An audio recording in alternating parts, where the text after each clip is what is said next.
Welcome to Porch Play Chats, sponsored by the American Association for Promoting the Child's Right to Play, or more affectionately titled IPA USA. IPA USA is the USA affiliate of the International Play Association. And as part of our efforts to promote play, we've introduced Porch Play Chats. These are conversations with people on a variety of topics who are just as passionate about play as we are. I'm Deb Lawrence, and I'm the president of IPA USA. And if you go to ipausa.org, up in that top right-hand corner are links to our Facebook page, our YouTube channel, and our Instagram page.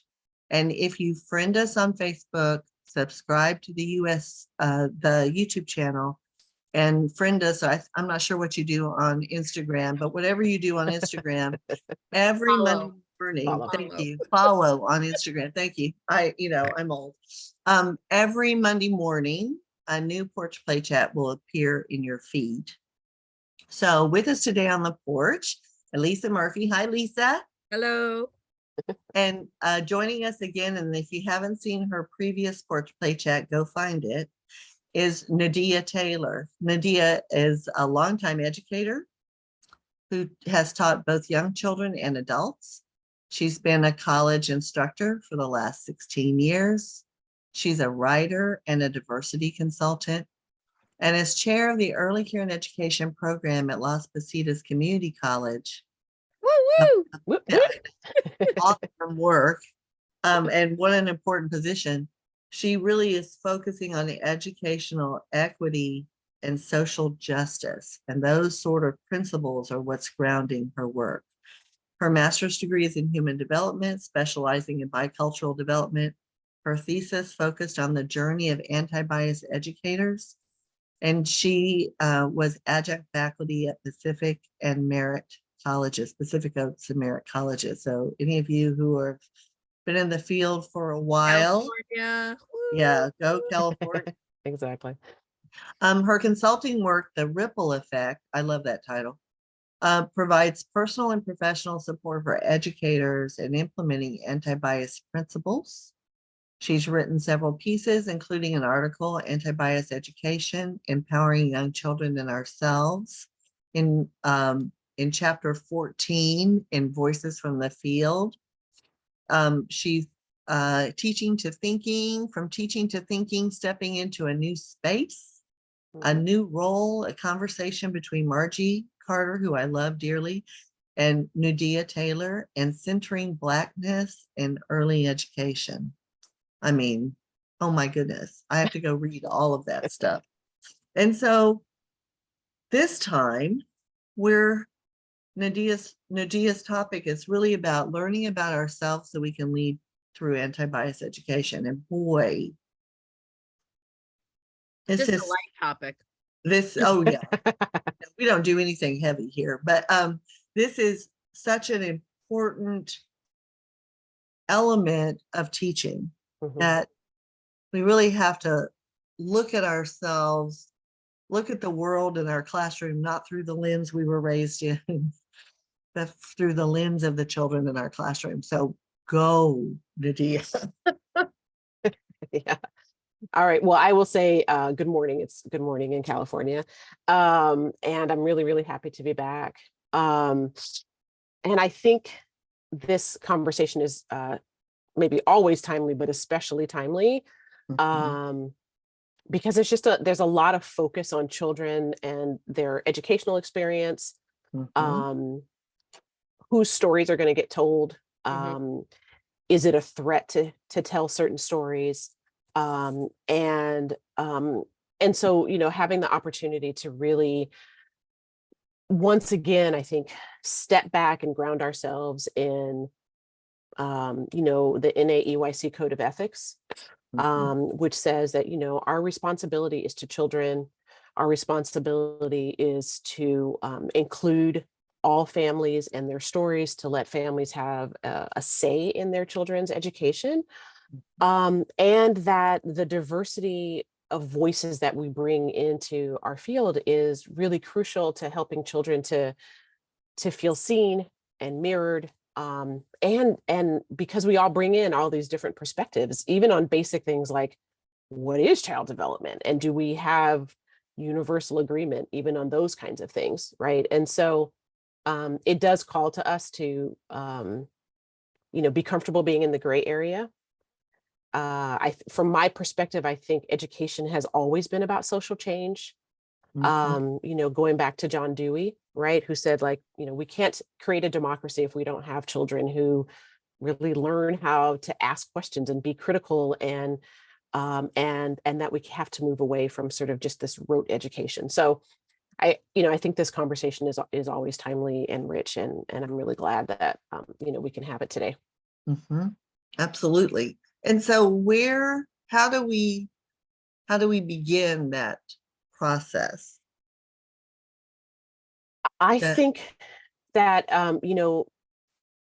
my experience in ECE, in early care and education, or early childhood education, is that one of the things that we're taught, I hope, is to be reflective and intentional. And those skills are super crucial in all ways in teaching, and they benefit us really well when we start thinking about how to support children examining bias, right? Because it means, as in so many things, we have to begin with ourselves, right? A very simple example is, when I was growing up, I grew up in a family of 5 children, and there's a pretty wide span of ages. And I don't remember my sisters and brothers having like temper tantrums. I'm sure maybe they did, but I don't remember it. And so when I first started teaching and I was working with really young ones, like, children having temper tantrums brought up so many feelings. And it really took me to kind of go back and say, okay, well, some of the response that I'm having internally to temper tantrums is that I was raised with a very strong sense of, like, children should respect adults. I, as a person, find chaos kind of chaotic, like it dysregulates me a little bit. I had judgments about those families, and like, well, obviously you don't know how to control your child, or else they wouldn't be having these kinds of perspectives, right?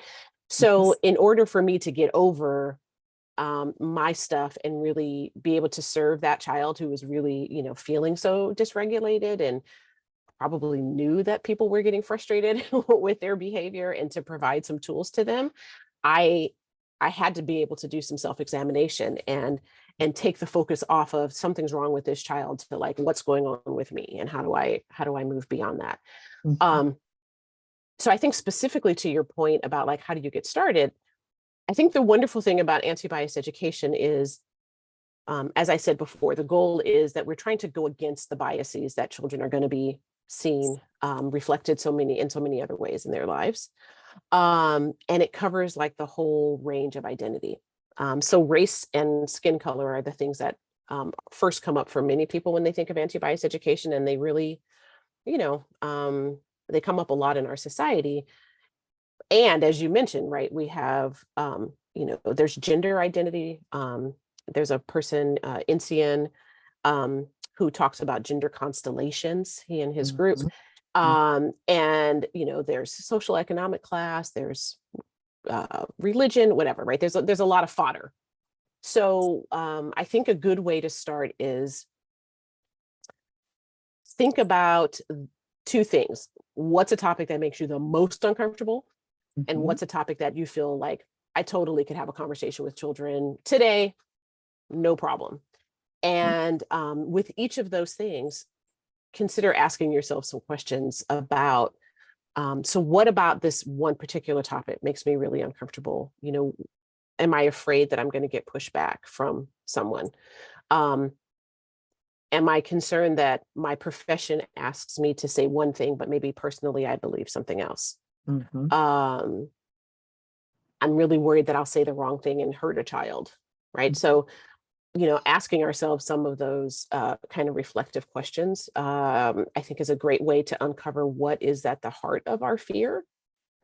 And also, what makes us so confident about this other topic? And can we use what makes us confident from one topic to help us in our, lack of confidence in another topic? I like that a lot. Yeah. sorry, the dog's whining, and so I've been muted, but I think the There he self-awareness is. piece is huge. And one of the things that's come up on some of the other recordings we've done today is that you might not ever get beyond the, but at least now you get to the, and then go, oh, okay. So, does that make sense? Yes. That might still be the initial reaction, but Mhm. now you're starting to then respond to that initial reaction in a different fashion. And I'm going to repeat myself, but that suggestion of, okay, why am I so comfortable with this topic? And can I transfer some of that? Or where are the differences? Like what is it about this topic that makes me 100% confident? And this makes me go like, Yeah. and I think for a lot of in-classroom teachers, it's my guess is they're worried about parental response. And I'm thinking specifically probably right now about gender and a lot of the books that have come out, and we know we need to be reading them, and we're like dancing, like some of them we're okay with, but some of them we're not okay with. And that's definitely a conversation to keep having with, especially if you're frontline. Absolutely. Yeah. And I keep thinking, I'm old and I've been doing this work a long time, but still, I don't know, once every other week or once a month or something, something will happen and some god awful thought flies through my brain. And I fortunately, I've learned over the years that there's lots of stuff there from, the environment you were raised in, and had the most loving, nurturing parents in the world who are the most bigoted, discriminatory, and racist people you will ever meet. So I know where it comes from. And so I think it's that asking myself, what just happened? I'll say it out loud. What just happened? Where did that come from?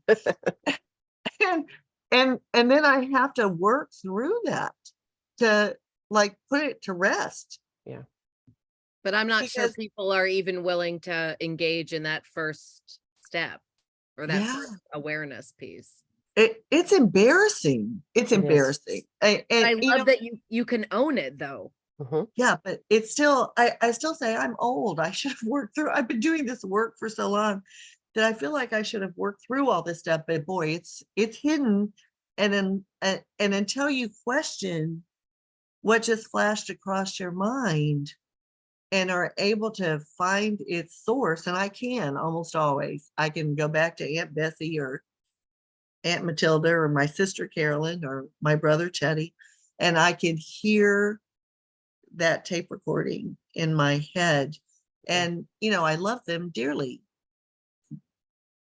but they were raised in a different time. It was never okay, but it was accepted back then. It was the practice, right? Right. Well, and I love that, you are bringing in so many important issues, right? That sometimes the messages that we no longer agree with are really tied to these people that we love. And so it can feel like, am I rejecting them if I reject the message? We also, many of us have a strong belief that we want to be kind and caring, and that we love all children. We want every child to be successful. And so to allow ourselves to be aware that that's not always true. There's some children that are going to push our buttons, and we maybe are put off by certain parenting styles or whatever. That then causes us to, of course, question our own story. Someone told me a cover story that we have about ourselves. And it's meaningful. It's not like a fake cover story, but it's an important story. And so to go against that, is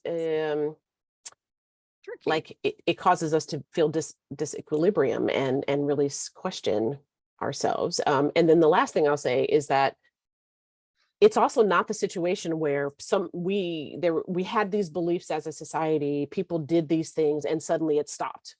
Right. I mean, the other thing is that whatever we were growing up with, all of those things are still very present in our society. And that's not to say that we haven't moved forward a lot, right?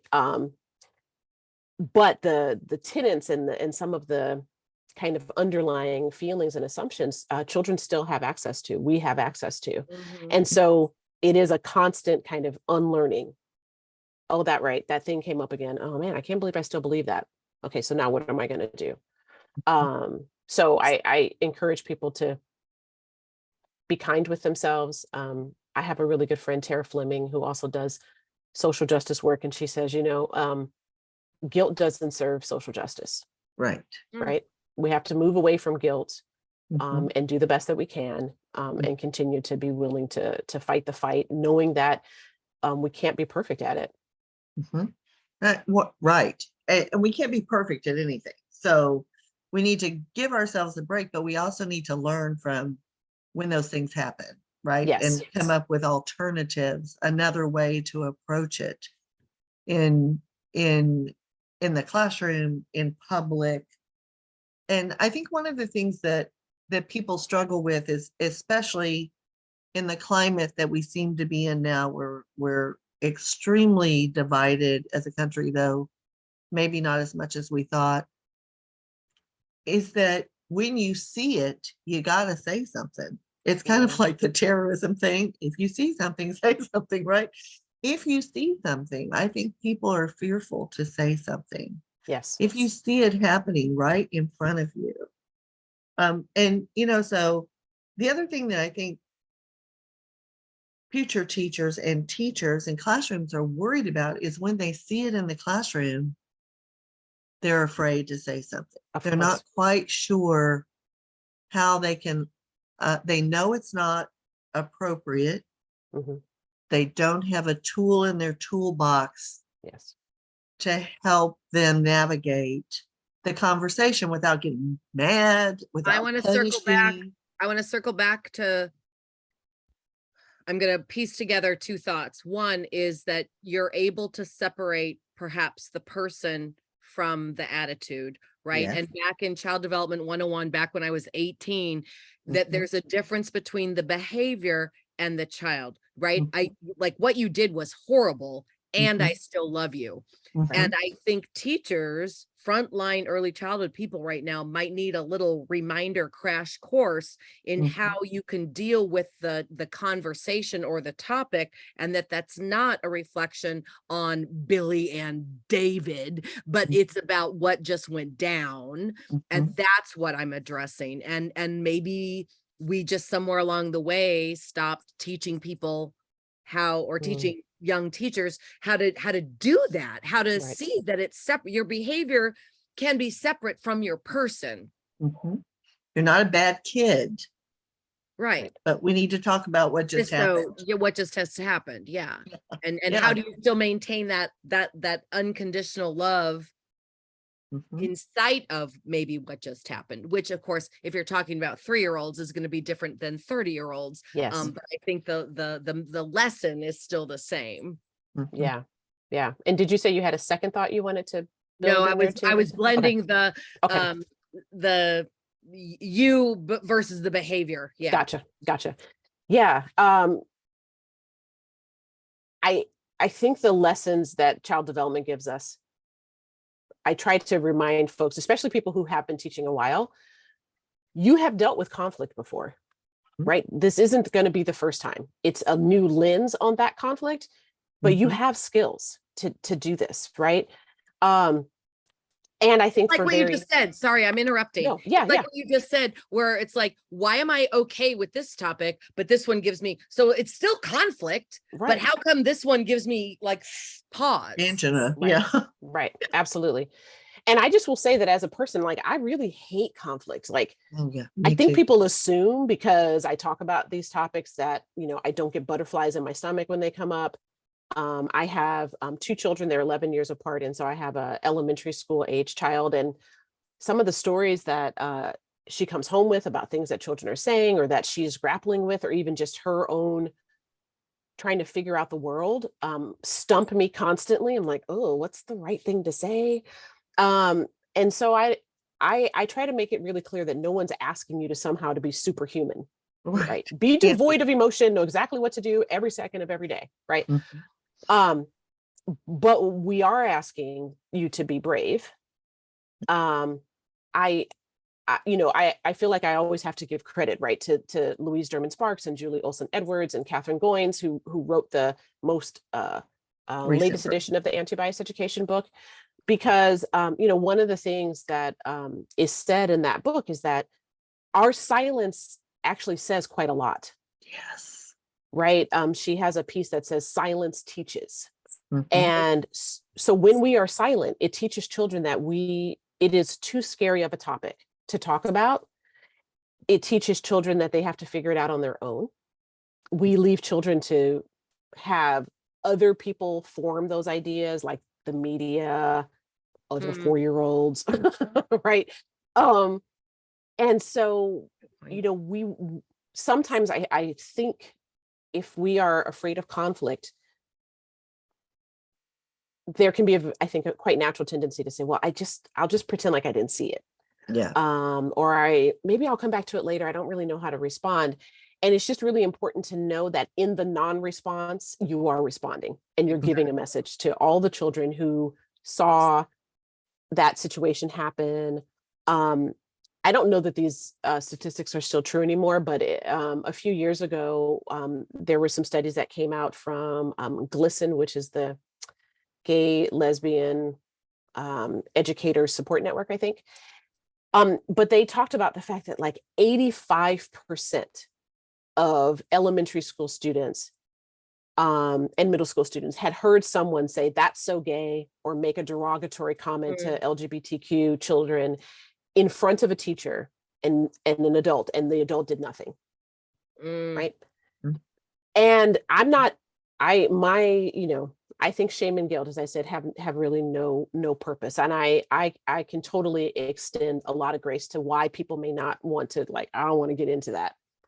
But all of the 86% of children got a whole bunch of messages that, like, either it's okay to put down this category of people, or it's way too scary. And so why would I stand up? Like, if I don't have an adult in front of me mirroring, modeling that, why are you expecting me at 7 or 8 or 10 or 4 to do that? Mhm. So what I would say is, and I think you mentioned this earlier, Lisa, the most common thing that I hear from current teachers and pre-service teachers is, if I bring this up, families are going to get mad. Right. So I think that there's a lot of pre-work that we have to do. And the first pre-work is always about ourselves. Right. And so I'm going to take that to 2 levels. There's ourselves as the individual practitioners, and then there's ourselves as a program. Right. What are our values? Why do we have those values? Have we made those values transparent to the families and to the community that we serve? Right. Do we, some programs, I think many programs now have some kind of a website presence. And most programs, I think even a variety of sizes, will have like a family handbook or something like that. And so what are you putting out to the community who come across your website? Or when you are doing a family orientation, what are you saying about your values? And then, of course, as the individual director, family childcare owner, teacher, site supervisor, whomever, what are your values? And then how do you make those values present to your families? And I remember something that I heard when I very first learned about anti-bias education, like in 1989. Someone said, all education is values-based. We just pretend that it's not, that like the regular education somehow is devoid of value, that it's just standard. And I remember thinking, like, that was pretty mind-blowing. I'm like, really? But but we are humans making these choices, right? So it's kind of like if a child is watching a movie, right? And we have that sort of suspension of disbelief. And so you may try to have a conversation with a child about a stereotype that's present in their favorite television cartoon or something. A little older than 4, but like 5 or 6-year-olds sometimes will say, well, that's just how the character is. It's like, well, no, there was a person who drew that character, who made the script and decided to put it out in this way. And that person has a whole story and a life belief and and so that permeates, right? And so there is someone who is deciding what is appropriate content for children. We have textbook publishers, and that's even for, some programs who might use more Box. sort of boxed curriculum, or they have, you have a lot of schools where it may be the director or the site supervisor who says, okay, so these are our themes for the year. This is how I want you to cover information, right? So as long as there are people involved, there are values that are coming out. And the question is, are we owning those values?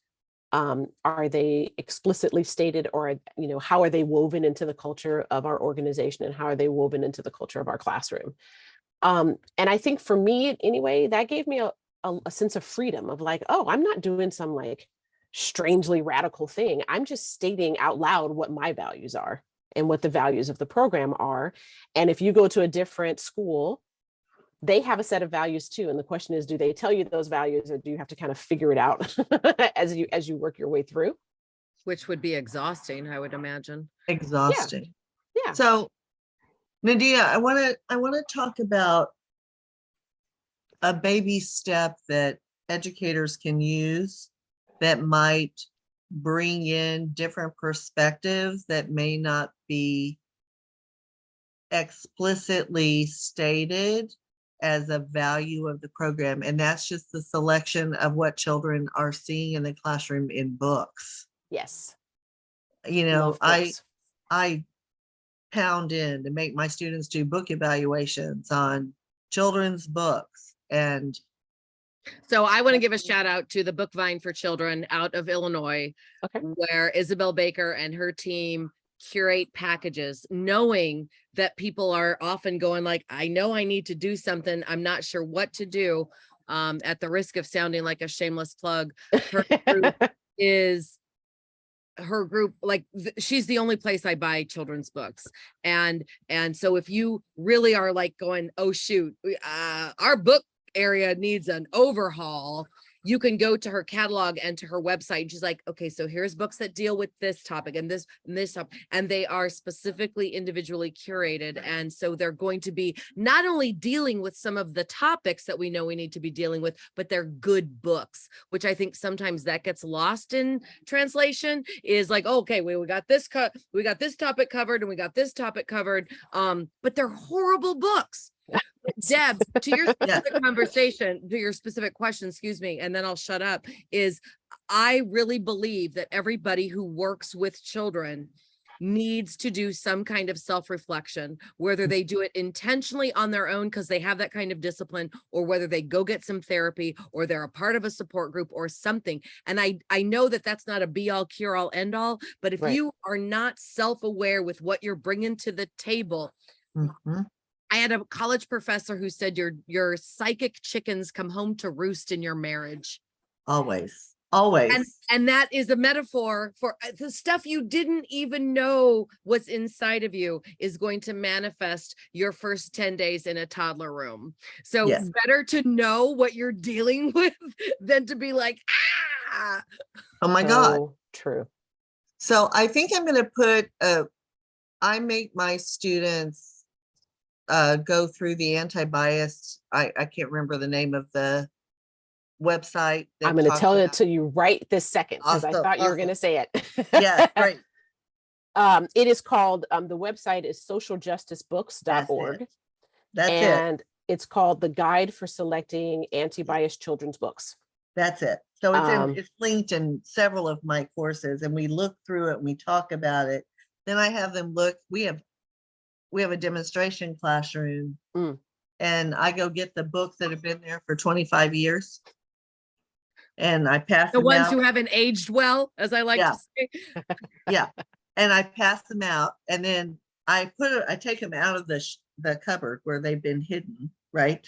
I put them on the bookshelf and I pass them out and I make them go through the book and evaluate each book. And then they have to do an assignment with book evals too. But this is the website I send them to. And we've gotten our children's literature course, which is taught by our English department, to use the same website. I love it. Yeah. Yeah. So, I mean, but that is the biggest help for me in communicating to college students how they need to reflect on what they're putting on that bookshelf, right? Is that I lied. I'm going to talk again. Okay, go They ahead. also, and this is very practical. You need to practice reading those books as well. Yes. You can't just be like, all right, I got the 10 books that social justice books .org said I should have. You need to practice reading them because you don't know where you're going to end up getting triggered. Yes. You have to be able to process that before you read that book to kids. And I think there's room for even role playing in a safe environment. So pretend you are a kid that asks, what are you going to say? Or not even know that I'm not implying that you have a scripted response, but like, not every adult is comfortable being like thrown off the pedestal by a 3-year-old. Not every adult is able to say, that's a great question. I'm not sure. Let me get back to you. Yes. Not everybody's comfortable doing that. Right. Or that's an interesting question. Tell me more about that. What are you thinking? Yeah. Well, and Lisa, wasn't it you that sent me the book, The Boy with the New Dress? And I've been on a hunt for books that are covering that topic that aren't, I don't even know what the right word would be. They're good books. Yes. The other one is the crayon book. The day the crayons went on strike or something. Crayon or the red crayon. Yes. I love that book too. Maybe I'm thinking of a different book. You're thinking of a different one. Maybe we need to have maybe a porch play chat where we do books. Yes. Yeah. Oh, I think that would be great. I'm super lucky because my husband's a preschool teacher. He's been a preschool teacher for like 30 years. And one of his favorite things is like finding books. So both of our children and me know that if we go to a bookstore with my husband, we are going to be there for hours because he's just going through books and books and books. So we have to have our energy. But he finds really, really great books. And I think two things. So what I notice is that as a new sort of group of people begin to talk about their identity, maybe in ways that haven't been talked about in the past, and we begin to understand like, wow, there's this whole group that maybe has kind of been invisible to us. I feel like there's a wave of books, right? So the first kind of wave of books are sometimes maybe not written by early childhood folks. They may be written more from the community. Sometimes, psychologists or sociologists or whatever, right? But they know like we need to have some children's literature. And so sometimes it's just not as child friendly as we might want. Too many words, a lot of poetry, maybe the pictures aren't great. But I think that's sort of like people dipping their toe in the pond. And then it feels like there's another wave where the book gets a little better. And then another wave where there's like really wonderful books. Idea of the waves. Yeah. And so I think, well, let's say, I hope that what happens is sometimes we, as teachers, you come across a book where you're like, I really like the theme. Pictures are not great or way too long. So I'm going to just read this part and this part, right? That, we can take those books that are kind of early entries into an identity foray and then say, okay, well, how, I'm working with 4-year-olds, like how am I going to introduce this? And maybe it's really just like, oh my gosh, here's this really interesting topic and this book comes up and then you already, as you say, kind of have picked and chosen what are the pages you're going to read. I also, a friend of mine, John Gunnarsson, he was looking at this through the lens of the class interaction tool. But one of the suggestions that he had is to kind of any book that you're reading, and his focus was kind of on vocabulary, but I think you could do the same thing for these topics, is, put a little sticky note on the page where you either want to make sure, okay, I want to say, this is how I want to explain in a child-friendly way this concept. Mhm. Or I bet there's going to be a question on this page and I'm going to kind of pre-think, I'm going to put 3 key words that are going to remind me when I read the book that this is kind of what I want to say. Mhm. Because it can take out some of that kind of like nervousness Mhm. about like what's going to happen. My students right now are engaged in a long project. They're probably, some of them are a little irritated with me because it's quite hard.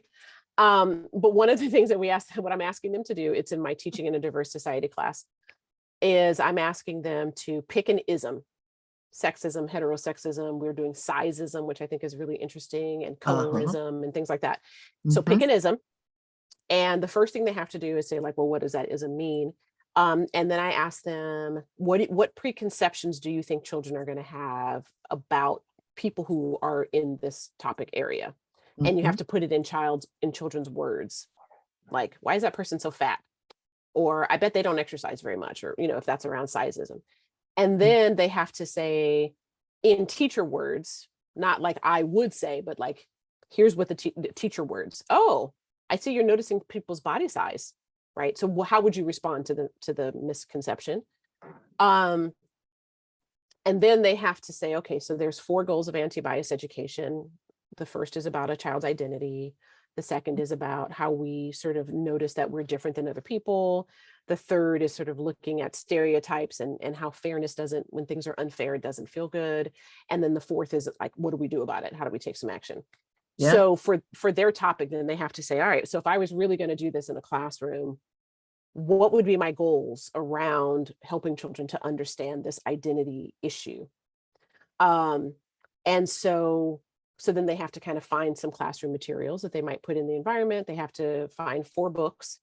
They have to talk about how they're going to connect with families on the topic. And then they present that to the whole class. That's awesome.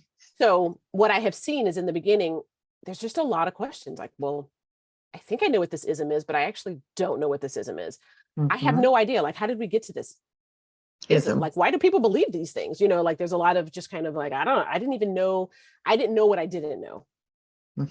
And I had a really interesting conversation with a student yesterday. Her group was talking about sizeisms, which is, it's sort of like not only personal opinions about people who have large body size, but I tell my students whenever there's an ism at the end, that means that there are policies, laws, overall customs that connect to that thing, right?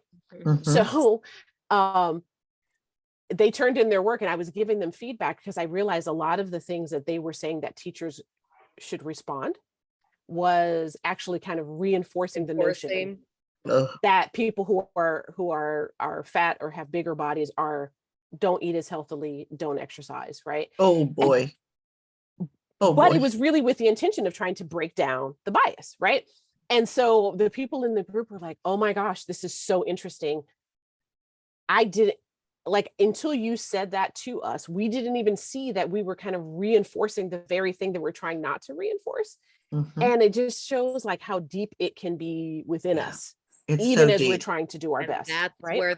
That's where the change happens. So I'm glad they think it's a hard project because it's probably going to be one thing that stays with them probably for the rest of their lives. Yeah. And it's just really, it's taking these kind of big ideas and saying, okay, so if you're really going to do this in practice, how does that look?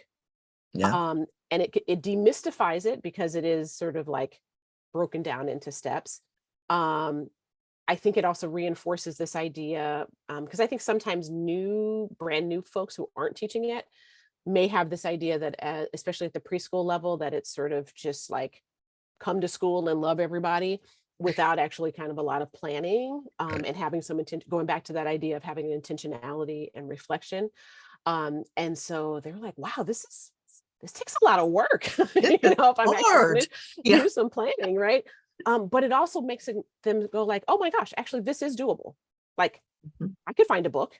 I can go to this resource. And I mean, the wonderful thing that I like about that guide for selecting children's books is it doesn't, I mean, there's something on there about like, find a book, find this book, this is a great book, this is a great book. But a lot of what it is like, pay attention to the pictures. Yes. What do you think about the pictures? Who's in charge in the story? So it Mhm. gets people to examine books in a whole different way. Whole different way. And that's what I love about that website. Yeah, Absolutely love it. absolutely. Nadiyah, this has been absolutely incredible.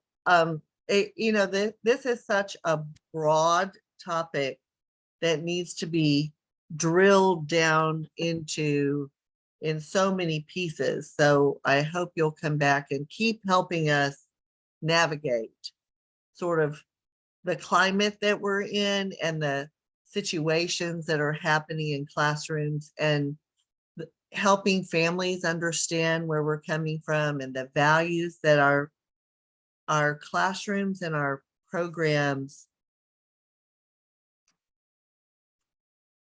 project, even if that may not be the values we want them to, right? Because I think there's this is what we say, but this is what we do, and there's some conflict All the time in all so the many ways. time.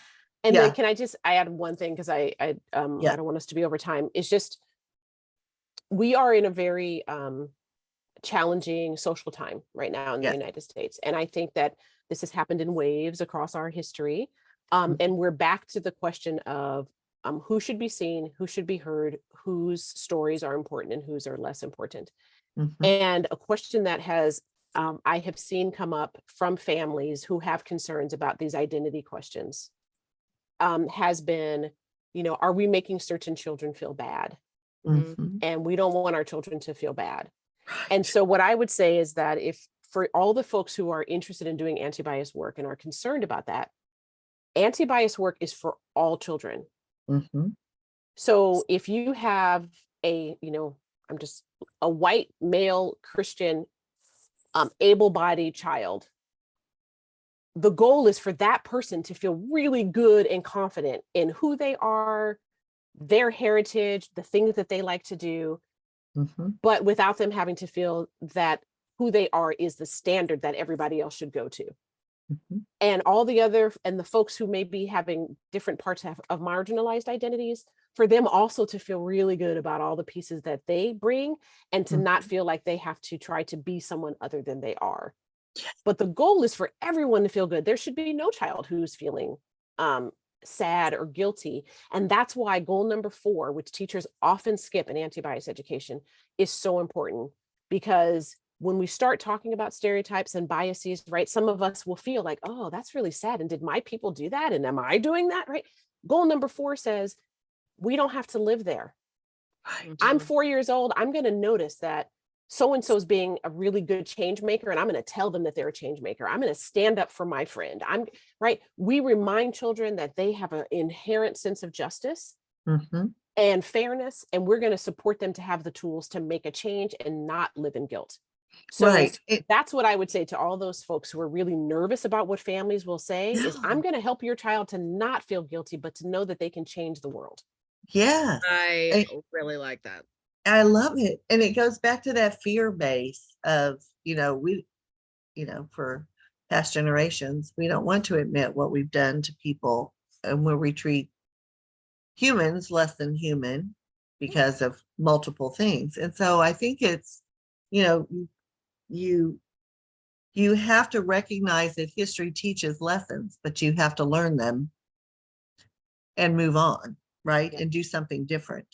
And I think that this whole craziness that we're getting with books being banned and all of that is just incredibly